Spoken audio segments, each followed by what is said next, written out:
கடவுள் முருகன் குட்டி கதை. ஒரு காலத்தில் மலைகளால் சூழப்பட்ட ஒரு அழகான கிராமம் இருந்தது. அந்த கிராம மக்கள் எல்லோரும் முருக பக்தர்கள்.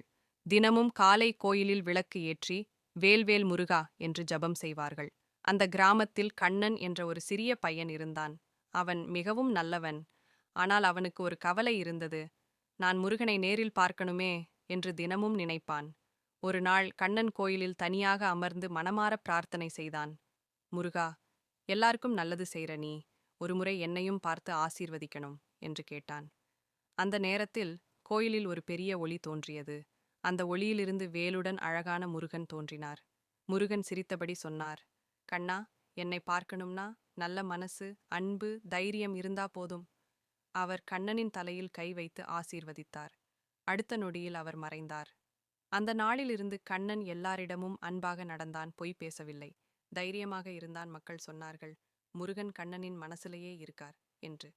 கதை சொல்லும் பாடம்: நல்ல மனசு இருந்தா கடவுள் நம்மோடேயே இருப்பார்.